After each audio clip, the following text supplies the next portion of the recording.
Hello বন্ধুরা, good morning, শুভ সকাল। কেমন আছো তোমরা? আশা করছি সবাই খুব ভালো আছো। আমি মিঠু চলে এসেছি আরও একটি নতুন রেসিপি নিয়ে। প্রতিদিনই আমি চিকেন বানাই, তোমাদের সাথে শেয়ার করি। তবে আজকে একটু অন্যরকমভাবেই কিন্তু চিকেনটা আমি বানাবো, যেটা সরাসরি আপনাদের সাথে শেয়ার করছি। তো দেখতেই পেলে যে চিকেনগুলো কিন্তু আমি হালকা করে একটু নুন আর হলুদ দিয়ে মাখিয়ে তারপরে কিন্তু ফ্রাই করে নিয়েছি।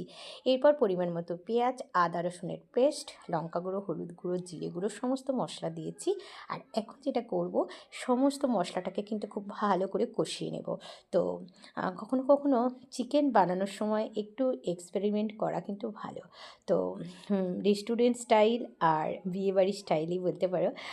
তো দেখেছি এইভাবেই কিন্তু চিকেন বানায়। তো সেটাই আজকে চেষ্টা করলাম। মশলাটাকে খুব ভালো করে কষিয়ে নিয়েছি। এরপর আগে থেকে ফ্রাই করে রাখা চিকেনটা কিন্তু অ্যাড করে দিলাম।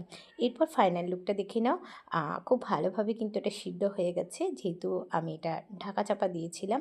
আর গ্যাসের ফ্লেমটা কিন্তু লোতে দিয়েই আমি করছি। আর এখন কিন্তু গ্যাসের ফ্লেমটা একটু বাড়িয়ে দিয়েছি। আর আবারও কিন্তু একটু এটা বাকি আছে, যেটা কিন্তু 2-3 মিনিটের জন্য আবারও ঢেকে দেব।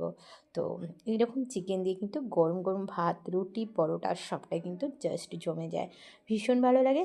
আর ফাইনালি কিন্তু দেখো চিকেনটা আমার একদম রেডি। তো রেসিপিটা তোমাদের সাথে শেয়ার করলাম, কেমন লাগলো অবশ্যই জানিও। আর ভালো লাগলে সবার সাথে শেয়ার করো। টাটা।